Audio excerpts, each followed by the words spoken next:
Hello everyone and welcome back to the next episode of Art Side of Life, where I chat with inspiring artists 5 days a week. My name is Eva and my guest today is Beatrice Bea Blue, and we chat about her studies in New York and how to make the most out of any situation. So I stopped taking all the classes and I just went with her, and everything she taught I went to. So I basically focused on anatomy and figure drawing and all that. And after that, she's like, "Oh, you should apply for this school in New York to get a student visa and work and go there and study." So I did that. Bea is an amazing illustrator and visual development artist from Madrid, Spain. She studied at Art Students League and National Academy Museum and the School of Fine Arts in New York, and she shares really cool stories about it in the interview.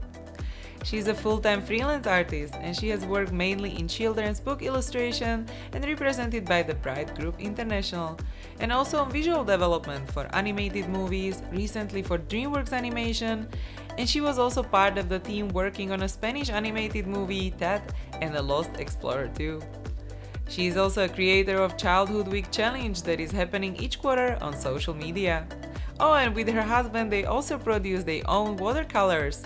So please welcome Beatrice Bea Blue and let's get to the interview.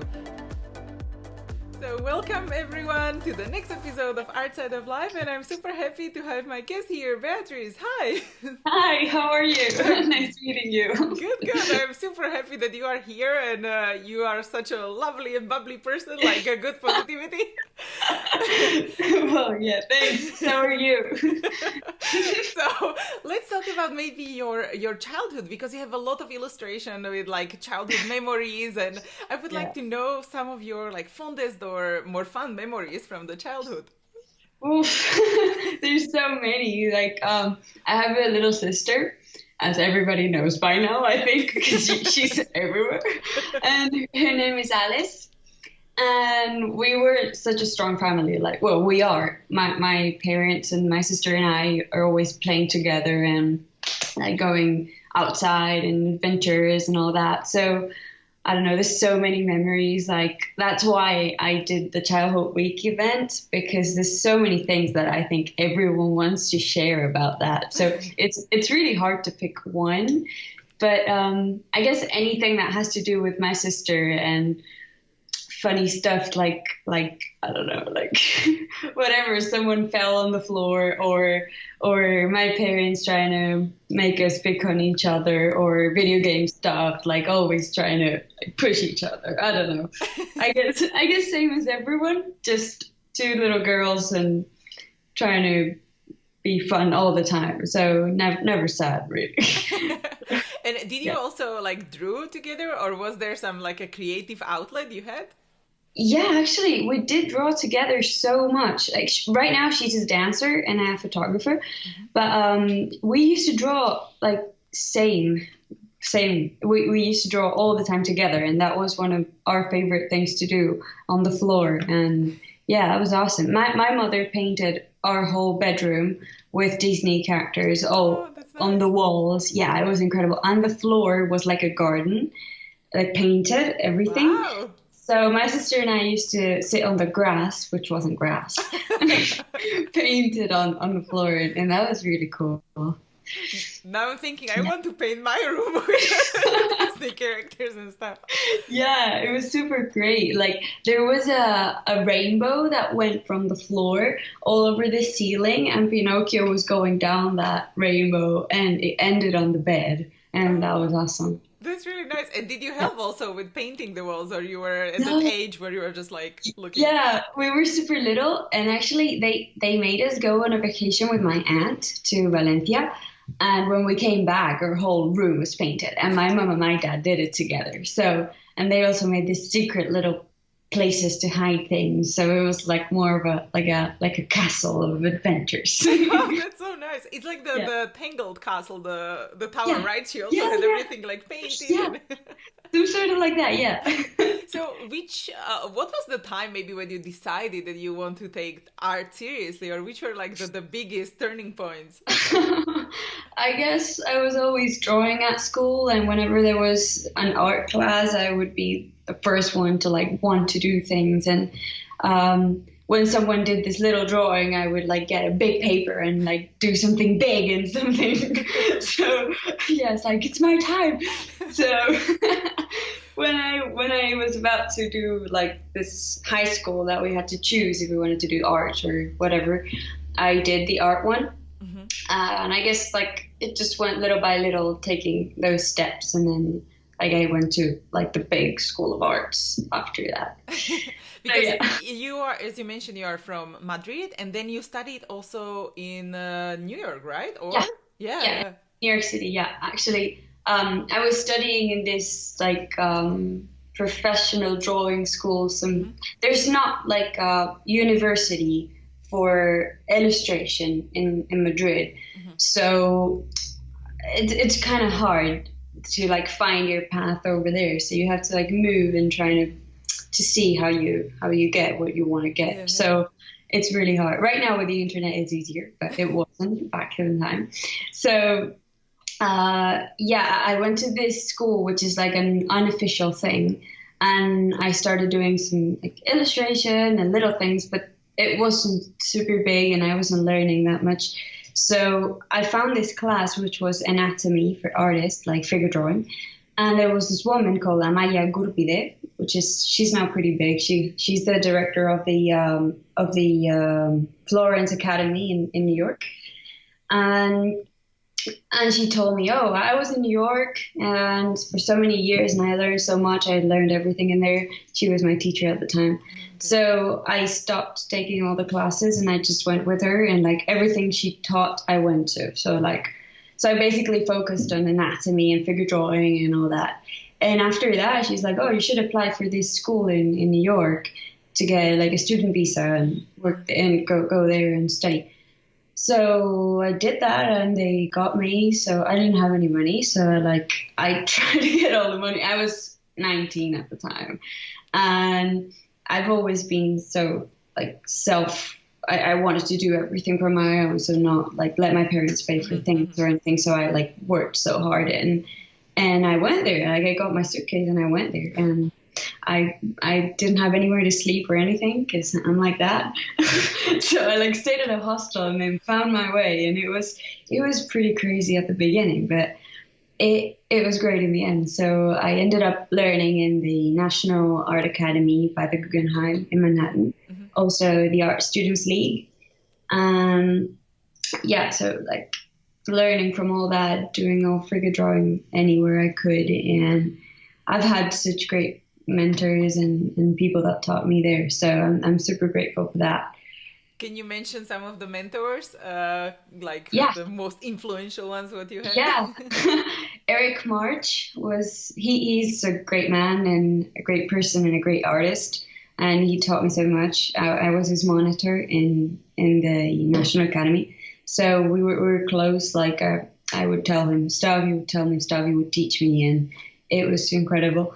Also, Gabriela Deloso, who's teaching right now at that school too, I think. Amaya Gurpi, as I said. Her husband, Jordan Sokol.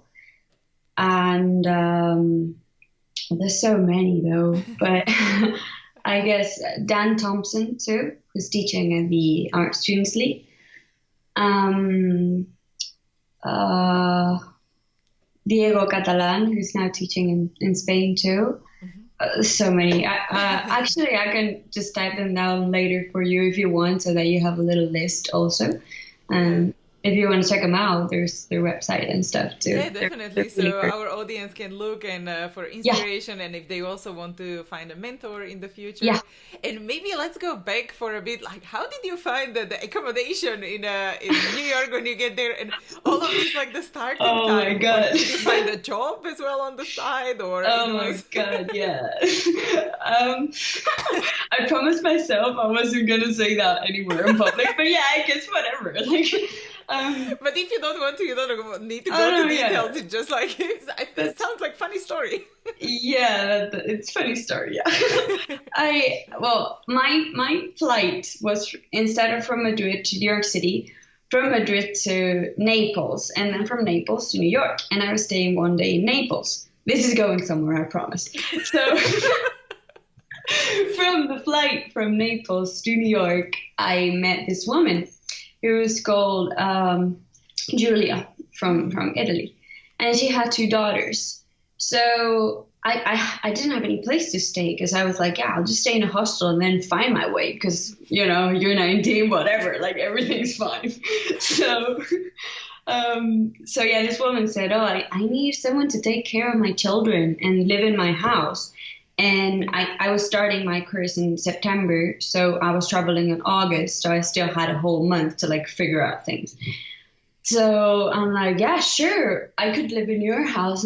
Let's check it out and see if your children and I, because I've worked with children a lot, so I like them. So I'm like, yeah, sure. So I went there and I stayed for a few days at the hostel and then went there, but it was super far from the city. And I only had like a really low budget, like not more than $1,000 to like the whole thing. Yeah.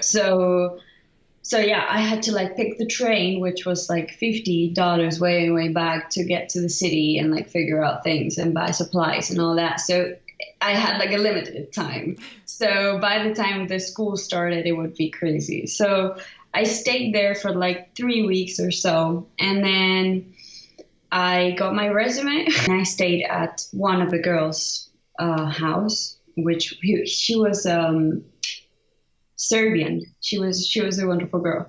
And I stayed there at her house in Queens first. And after that, I like got better and better. And I got a little house at Roosevelt Island with another couple, which was awesome too. And after that, I got my own place thanks to a friend in New York City. So that's when my sister came over and we stayed together.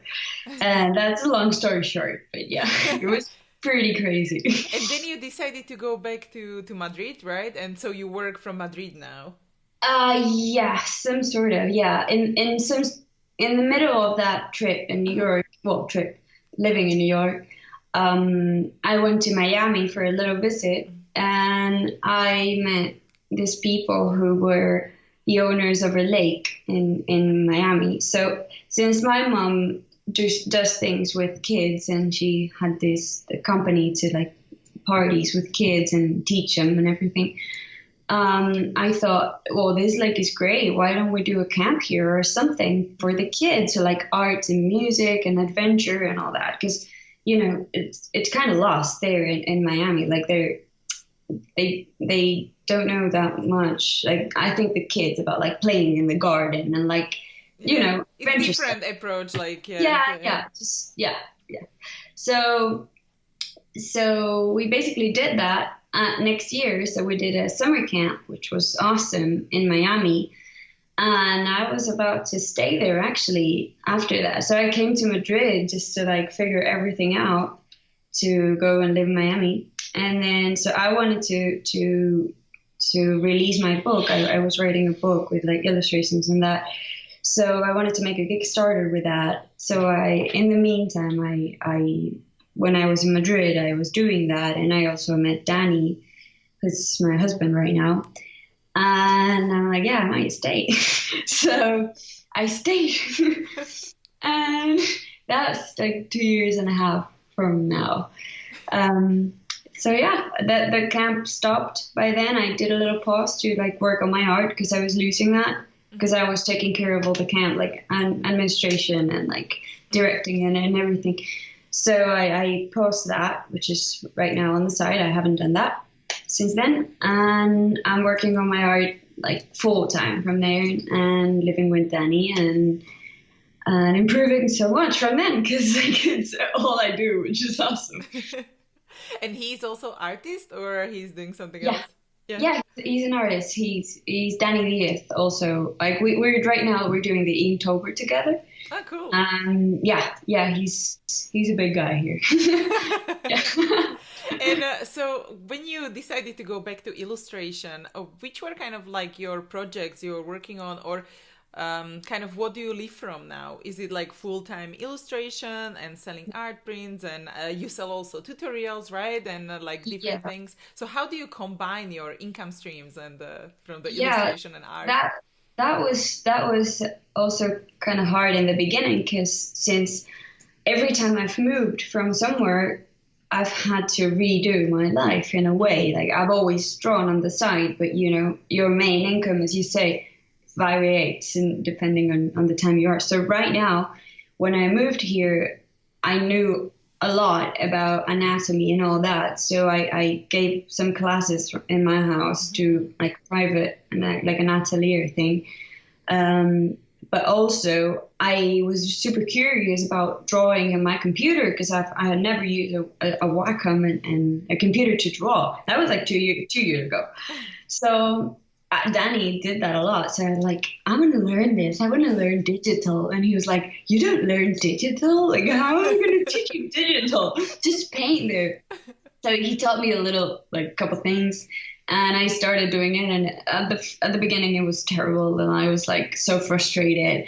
And because when you do a lot of like figure drawing, you forget about the creative thing. Like, and I didn't know how to do a character or a scene just from my head. Like that was impossible for me. I needed to see what I was drawing, and so I started developing that. And I've always been a super fan of color, so. He was working on a movie at the time, and I'm doing like that because he's on my right. Yeah. So I was like, what is that thing that you paint? Like they were painting the scenes of the movie, and he's like, oh, that's color keys and color script. And I'm like, I want to learn that. So in the end, I got into the next movie that they were doing. Just when he went out, I went in the movie. So I started doing an animation movie, which taught me so much, like so much. And I was working on my computer full time. So that was my main income at the time.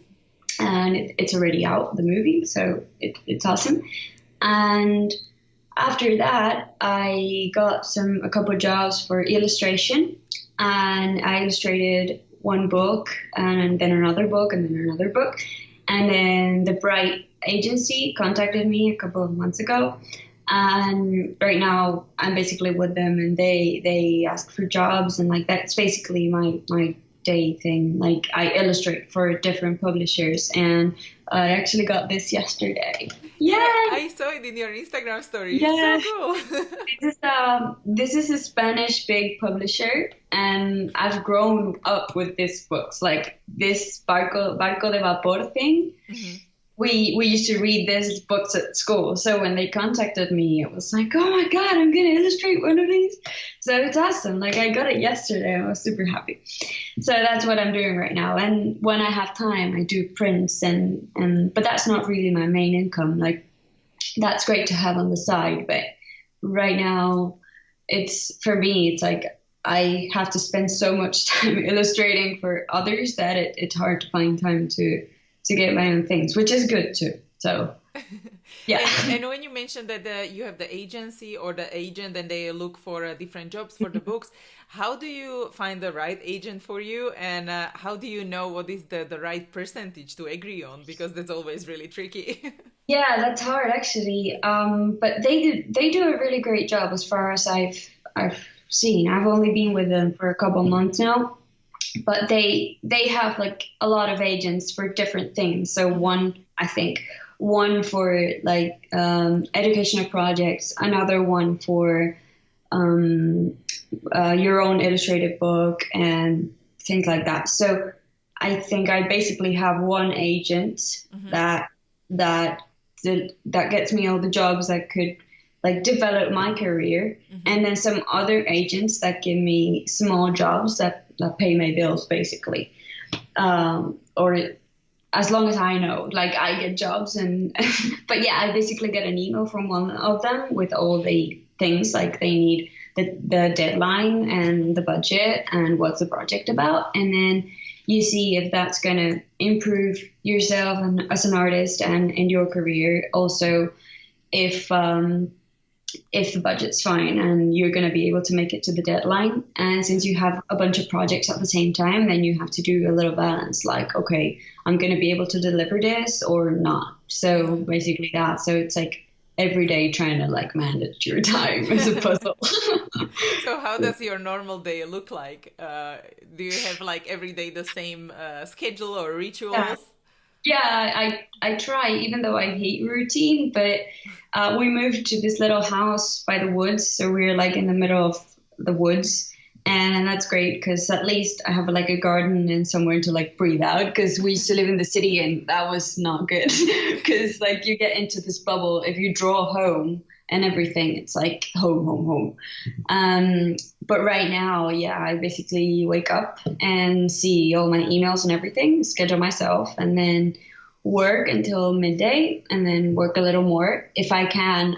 I usually stop at midday with the things that I am commissioned, and then I do my personal things in the afternoon for a little while, and after that I finish at like 5 or so, and then if Danny and I have something that we're working on together, we'll go with that. If not, then a little workout and walk the dog in the woods and relax. Just that. Oh, that So sounds nice. yeah, yeah. And when you mentioned also the visual development for the animation and the color keys and also the books and illustration, do you have like a favorite activity or like the illustration? Which one is your like, okay, this is the best, or it's both the same? I think it's both the same because it's pretty different, even though it might look similar. I've worked in another animation movie in the middle from home, um, and I was leading all the color department, and that was actually super good. Like, because it's so different. Like when you're creating a color key, you're like creating a whole story in just one piece. So you like have to see the whole scene and see if it makes sense and color wise and what makes you feel the overall thing, and then develop every single thing so that it makes you feel whatever you want that to feel. So, but when you're creating an illustration, it's like the final piece that creates this whole thing that's going to be printed and that you're going to have later. So I guess both of them are great, and I like to vary in between them. I think balance is always the key in everything. So if I have a little project of animation and then sometimes an illustrated book or something, that's the best, because then I can work on like a big thing that I'm seeing from a long term thing, like an animation movie, and then short term thing, which is a book. So it's great to go in between them, I guess. I love both. And what do you think was maybe the best learning along the way when you started your art career until now? And maybe the best advice you ever received?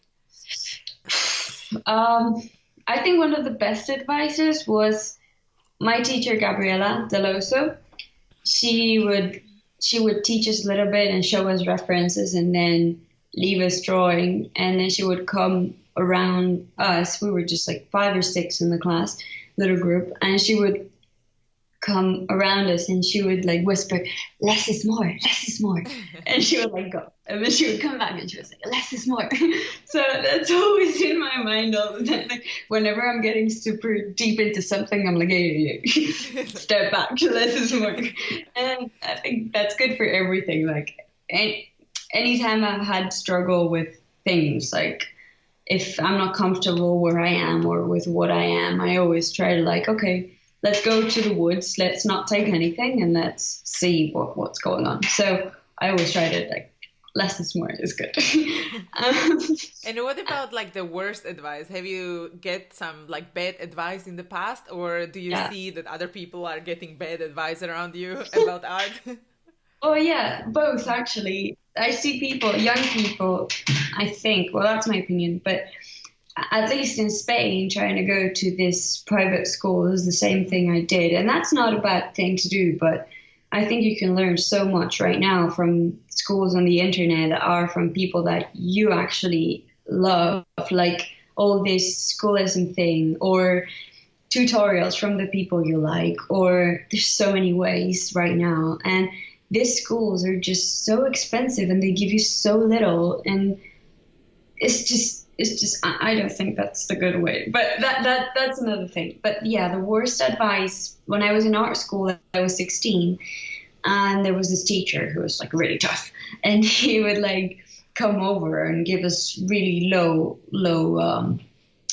marks for our work, and we would work so hard in that. And I'm sure it was not good, the work, but then again, you want to make your kids improve. So he would like push us down all the time, and he would say that I was never going to be an illustrator or a painter because I was really bad. And like, yeah, he was really mean. And so yeah, right now I do pity him because I don't know, he's just stuck at a school and he doesn't want to learn anymore because he thinks he's the king of the world. And I just love that I want to learn every day, and that makes me super happy. Yeah, but that's really nice. I think we should never stop learning. That's why it kind of keeps us also happy and at the same level. Because I actually read last time that you never kind of stay at the same level. So if you're not going up, you're just going down. Exactly. That's awesome. Yeah, exactly. Because then others are improving. So it's kind of like if you imagine like all the kids or everyone just studying now and they maybe get up early, and then if you are watching TV or whatever, you are like, oh, maybe I'm not doing enough. Yeah, exactly. Yeah. And is there something which kind of like simplifies your daily life or learning, or if you have like some tools or mediums you use? Yeah, my Mac.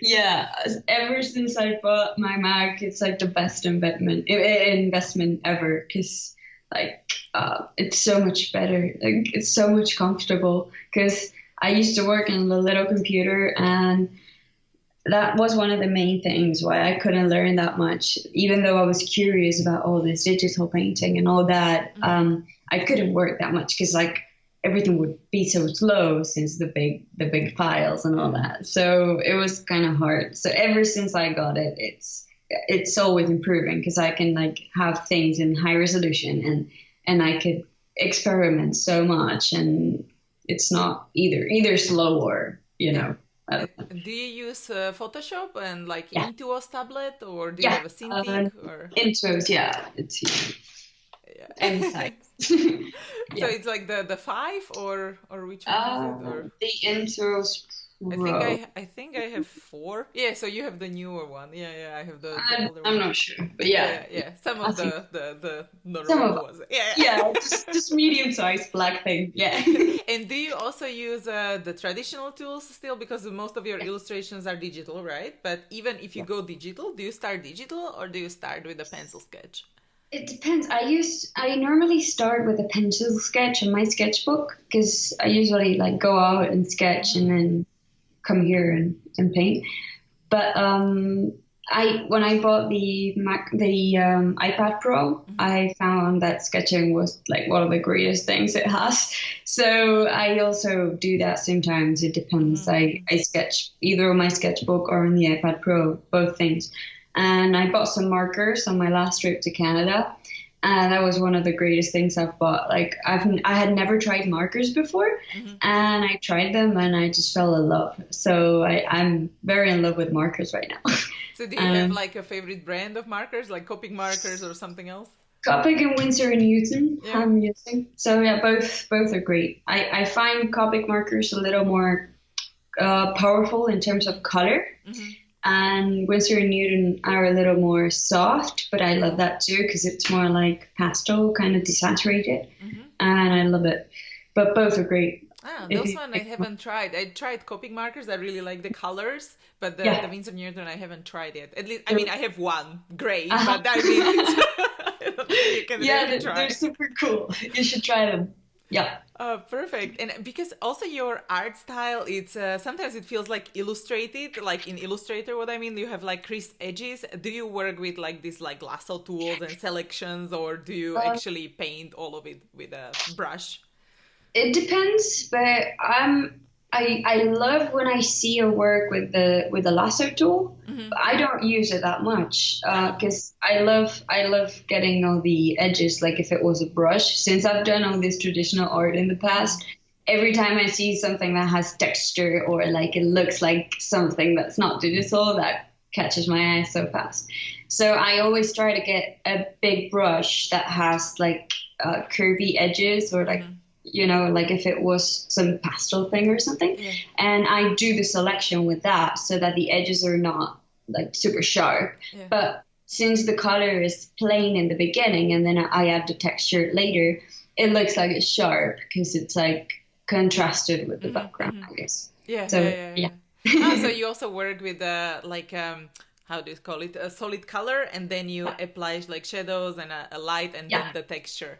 Yeah, it depends. When I'm doing illustration, I do that because if they give you a feedback on the color or on the shapes, you can always go to the layer on the bottom and then change it. That's true. If not, then you have to like paint on top, which is harder if you have done some post-production on the top. But when I'm doing color keys and color script, I paint like if it was a canvas. Like I get a brush and one canvas, and I just paint on top, and no more layers on that. It's just one layer.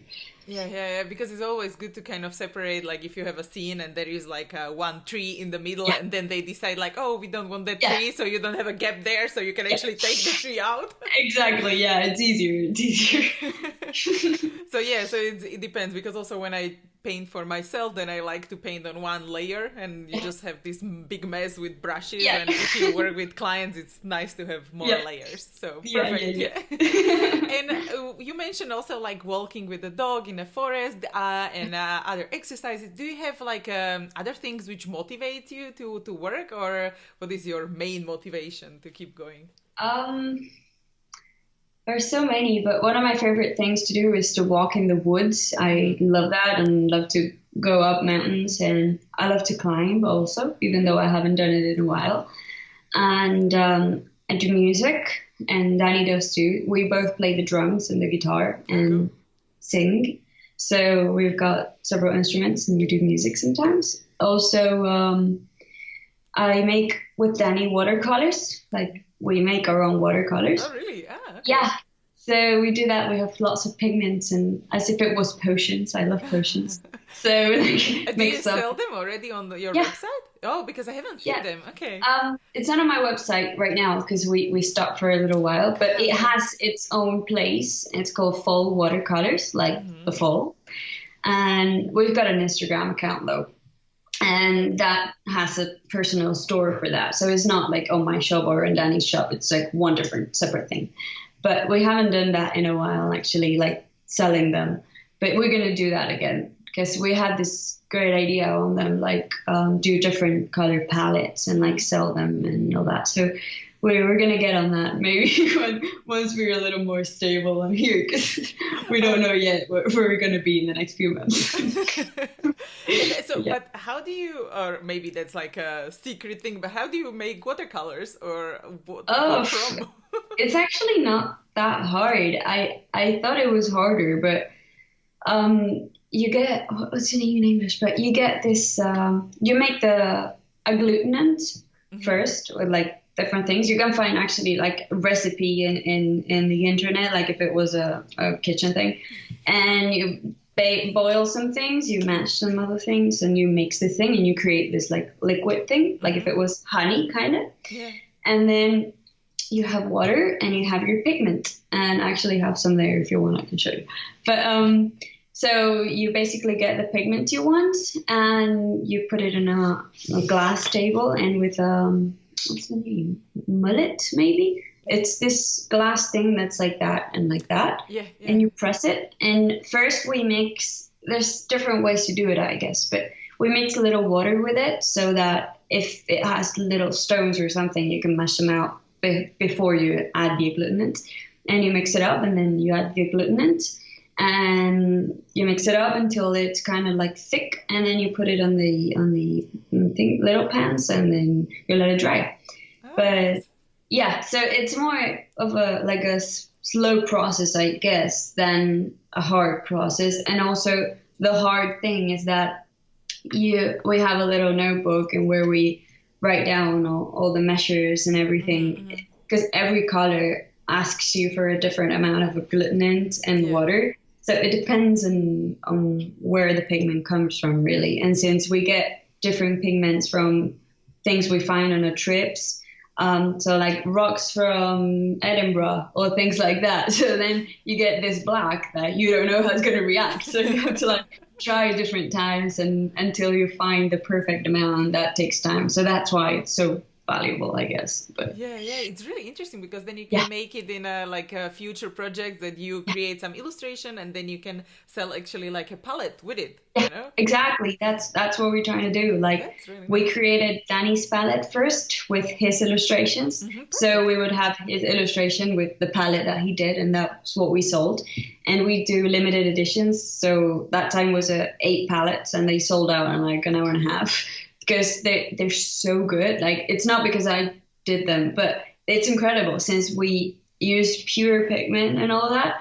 It's like you get a little amount of color and just like so powerful, and it's like fast, so it doesn't get ruined with the time, and it's just awesome. Since I'm super fan of colors, I'm always trying to find out which is the good thing that's light fast and not like gets ruined with the time. And I don't know, just But it's I'm also really nice when you have like you like some colors you want to combine and maybe all of your illustration has kind of the same look and yeah, feel, because when you want to buy like a basic color set with I don't know 10 colors, it's always just the half of the them you don't regular. like. Yeah, exactly. Yeah. So we want to do also like customized palettes and all That's that, perfect. but Yeah. that takes so much time. I'm definitely going to get that. I really like that Yeah, idea. nice. We'll let you know once we have the next one. Perfect. Do you know when approximately you want to work on this? Like this year, next year? Yeah, we right now we're in the process of maybe moving. Hmm. So it depends on that. But if we do move, maybe by March or something like that, we could have another one. Maybe earlier than that. It really depends on if I have less projects or if Danny has less projects, we have more time. But we're really looking forward to that. So I'm always posting it on the Instagram account, Perfect. like what we're doing. And if we're doing more, you'll know. So that's Good, great. good. So we can put the link also in the show notes to Oh, the yeah. other Instagram account. Super Yeah, nice. Yeah, I'm definitely. excited about that because also Yeah. I had some of the paints from Morocco, like these pigments. I Yeah. tried and I bought like 3, and they were also like super powerful. And then Yeah. you can just like paint, I don't know, the whole wall Yeah. with it. So Nice. good project. Yeah. And if we go back maybe to the art career, what you talked about before, can you mention also like the worst career moment or a difficult time what you had and what you learned from it? Yeah. When I first went to New York, it was hard because I had to combine my work time, which I wasn't supposed to work, with the art time. And I also didn't have that much money. So I started paying the first 2 months of the school, but then um, I had either to continue paying or get a scholarship or go home.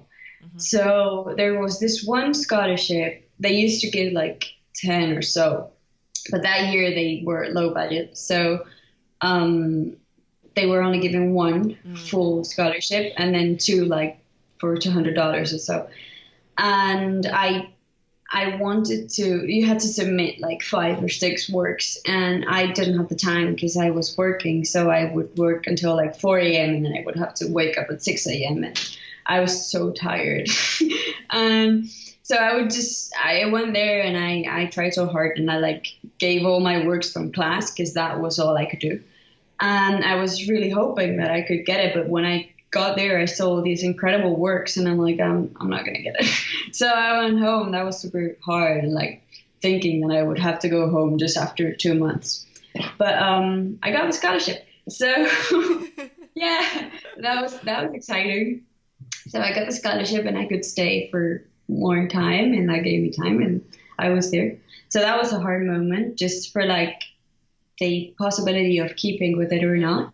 But I guess one of the really hardest on work wise was when I started painting digital. Like that first months, I would really struggle, and I was tough. I'm a really tough person when it comes to myself. I like push myself so hard that sometimes is really bad.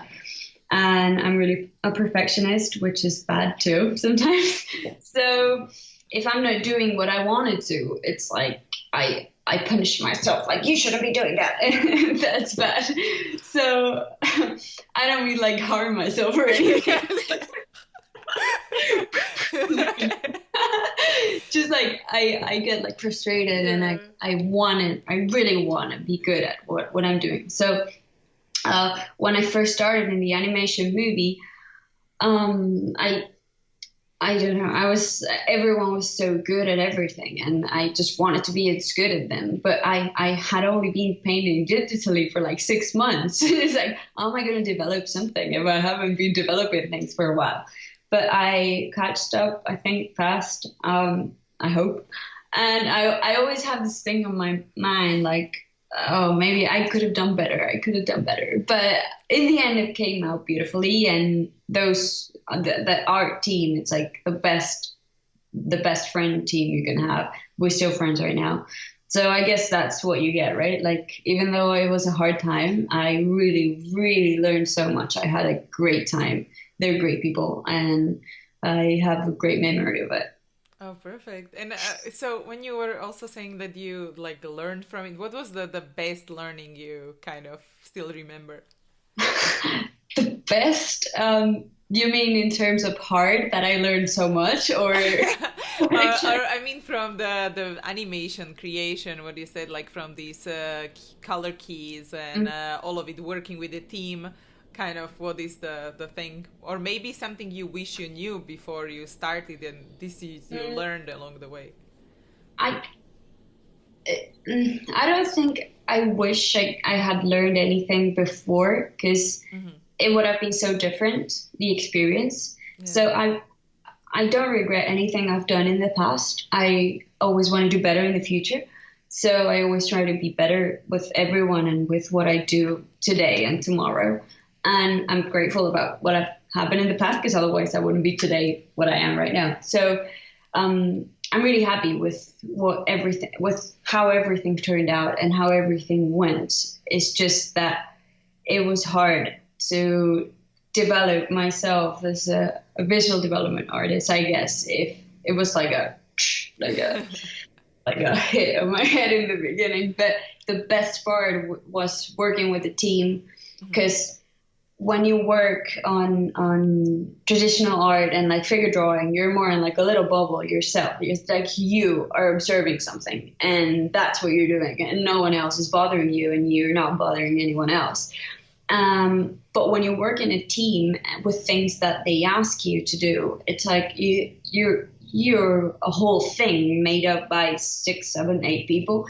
So you have to be in constant communication and be able to see what someone's observing from your drawing, and be able to approach that in a way that it fits what everyone's thinking. So that's something that I think everyone should try. Like, it's really easy and hard to work on your own, but it's really hard to work on a team and to accept feedback and to see it as a positive thing, and actually see that you can improve so much if you get everyone's opinion on it, which is great. Definitely. Yeah, I totally agree.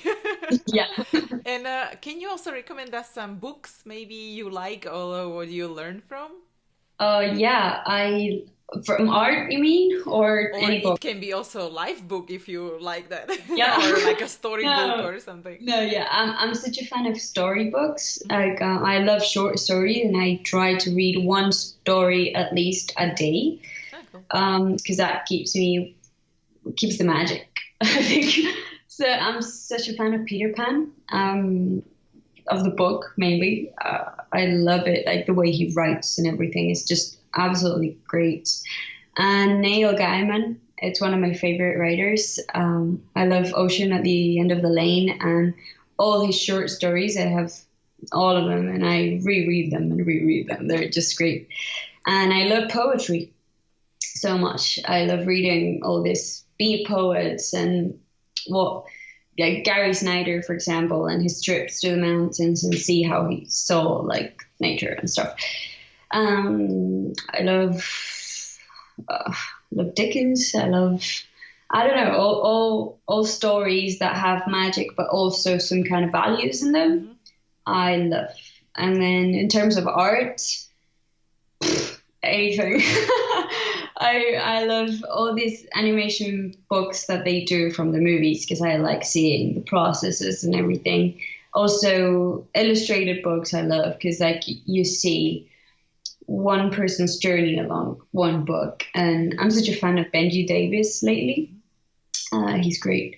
Emily Hughes, I like so much. I don't know, so many. And also going back to the stories, I love going to different parts of the world and then trying to get like local stories. Like, oh, hang on, I got this from my last trip to Nepal. I found this in like a little bookstore. It's like Tales from Nepal, and it's like about demons and like their thoughts and their stories, what they had in the past. And I really love that because that gives you such a fresh view of somewhere. Because for someone, that's the main thing that they've always heard of.